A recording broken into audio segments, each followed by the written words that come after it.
అట్లా మీరేమైనా అభ్యర్థిని అసెంబ్లీకి పంపిస్తారా ఎంత సర్టిఫికెట్ ఇచ్చి టీవీ ఛానల్స్ వాళ్ళు పేపర్లో? దయచేసి మీ విశ్వసనీయత పోగొట్టుకోకండి.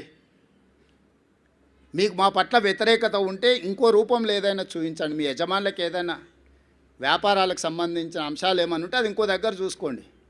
కానీ ఈ ఛానల్స్లలో మరీ ఇంత బరితెగింపు, అడ్డగోలుతనము, ఆ పార్టీల కంటే ముందే ఆ పార్టీ వాళ్ళని వచ్చి క్లెయిమ్ చేయాలి. కనీసం మాకు 3వ రౌండ్లో మెజారిటీ వచ్చింది, ఇక మా హవా జరుగుతుంది, అదే ఏంటి పర్వాలేదు.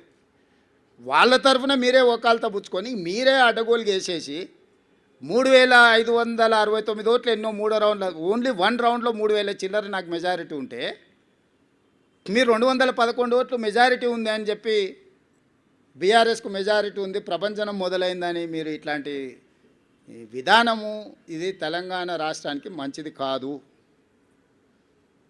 దయచేసి ఈ ఫలితాలు విశ్లేషణలు మీరందరూ చెయ్యండి. 2023 డిసెంబర్ ఫలితాలు 39.5% ఇస్తే, 2024 పార్లమెంట్ ఎన్నికలు 41% ఓట్లు ఇస్తే, 2025 నవంబర్ ఉప ఎన్నికలు 51% ఓట్లను కాంగ్రెస్ పార్టీకి ఇవ్వడం జరిగింది. ఈనాడు సమిష్టిగా బూత్ స్థాయి కార్యకర్త నుంచి పీసీసీ అధ్యక్షుడు వరకు, వార్డు మెంబర్ నుంచి ముఖ్యమంత్రి వరకు కాంగ్రెస్ పార్టీ శ్రేణులంతా ఒక్క తాటి మీద నిలబడి ఈ జూబ్లీహిల్స్ ఎన్నికల్ని ప్రతిష్టాత్మకంగా తీసుకోవడంతో ఈ ఎన్నికల్లో నెగ్గడం జరిగింది. కాంగ్రెస్ మొత్తం ఒక తాటి మీద ఉన్నప్పుడు ఎవరి తాత కూడా కాంగ్రెస్ పార్టీని ఓడించలేడు. ఇది మళ్ళోసారి నిరూపితమైంది.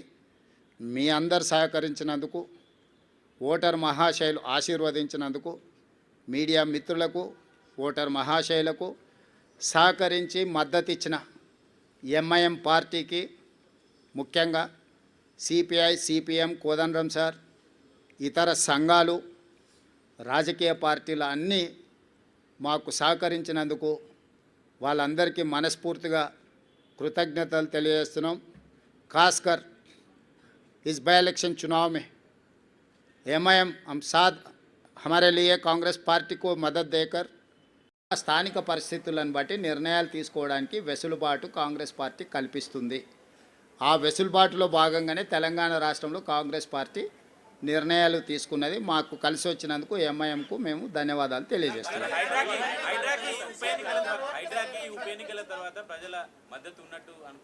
చారి గారు ఒక్కదాని కాదు, మొత్తం కాంగ్రెస్ ప్రభుత్వానికే ప్రజలు మద్దతుగా నిలబడ్డారు. మా పరిపాలనలో తీసుకునే నిర్ణయాలన్నిటిని కూడా మేము ప్రజలకు అనుకూలంగా సమీక్షించుకొని ముందుకు వెళ్ళడం జరుగుతుంది. అమర్ గారు, అమర్, ఇంకా నేను ఆ రిజల్ట్స్ మీద పూర్తిగా సమీక్ష చేయలేదు. జాతీయ స్థాయి రాజకీయాల మీద ఇంకా దృష్టి పెట్టలేదు. ఇప్పటివరకు తెలంగాణ ఉప ఎన్నికల మీదనే ఉన్నాను. వాటిని విశ్లేషించిన తర్వాత తప్పకుండా నేను స్పందిస్తాను.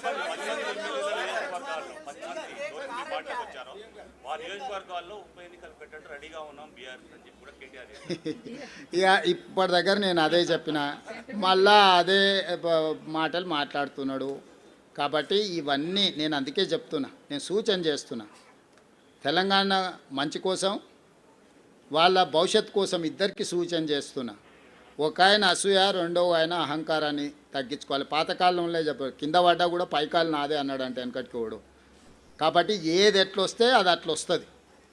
ఇప్పుడు అది ఆయన చేతులు లేదు, నా చేతులు లేదు, స్పీకర్ గారి చేతిలో ఉంది, సుప్రీంకోర్టు చేతుల్లో ఉంది.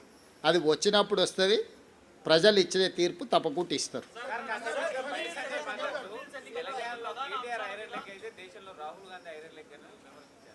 అదే మొత్తం అన్నీ పరిశీలించి మొత్తం కలిపి వడ్డిస్తా.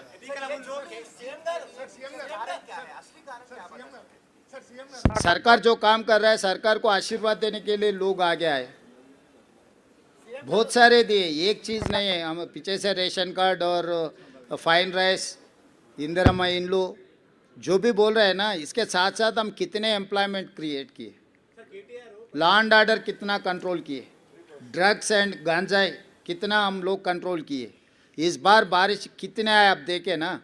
इससे पहले 10 सेंटीमीटर बारिश है तो पूरा शहर डूबते थे. इस बार 40 सेंटीमीटर 50 सेंटीमीटर बारिश आए तो भी कोई भी एक कॉलोनी, एक बस्ती पानी में नहीं डूबा. लोग देख रहे हैं, मूसी में किसी को तकलीफ नहीं आया इस बार पहली बार। तेलंगाना हासिल करने के बाद 12 साल में बहुत बड़ा बड़ा बारिश आए थे, क्लाउड बस्ट हुए थे। मगर इस बार हम जो तरीक़ा से जो काम किए, शहर के लोग लॉ एंड ऑर्डर कंट्रोल है, हम ड्रग्स कंट्रोल किए, बारिश में जो फ्लड्स को हम कंट्रोल किए, हर किसी को नौकरी देने के लिए कोशिश कर रहे हैं। और आगे डेवलपमेंट के लिए भी हम लोग जो एक्शन प्लान है December 8th and 9th we are going to dedicate our Telangana rising 2047 vision document. तो हम लोग आगे आने वाले दिनों में, मैं पहले से ही एक ही बात कहा, 2004 से 2014 तक हम लोग जो काम किए 10 साल, उसके बाद 10 साल BRS ने काम किया, आज आने वाले 10 साल हम लोग काम करने वाले। 4 to 14 जो रुक गए, in continuation of that development we are going to take policy decisions. Thank you.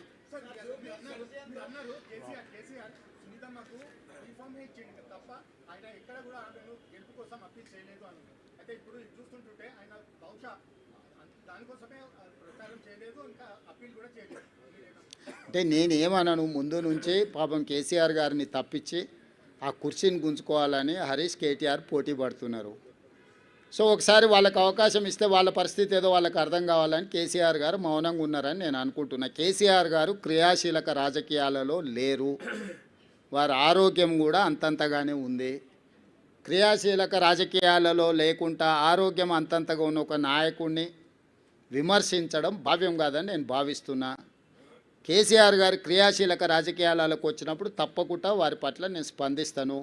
నా సూచన ఒక్కటే మీకు, ఇక డెవలప్మెంట్ మీద ఫోకస్ పెడదాము. రాబోయే 2 సంవత్సరాలు ఫోకస్డ్గా మన రాష్ట్రాన్ని అభివృద్ధి చేసుకుందాము, సంక్షేమ పథకాలు అమలు చేద్దాము, రాష్ట్ర ఆదాయాన్ని పెంచుకుందాము, వనరులను సమకూర్చుకుందాము, అభివృద్ధికి సహకరించండి అని ప్రధాన ప్రతిపక్షం హరీష్ కేటీఆర్కు చెప్తున్నా.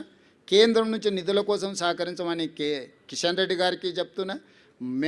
మనమందరం కష్టపడతాం, మీరు కూడా ఈ కష్టాన్ని గుర్తించి ప్రజలకు చెప్పండి అని మీకు కూడా విజ్ఞప్తి చేస్తున్నా. అంతే తప్ప ఇంకా రాజకీయ విమర్శలకు తావు లేదు, అవసరం లేదు.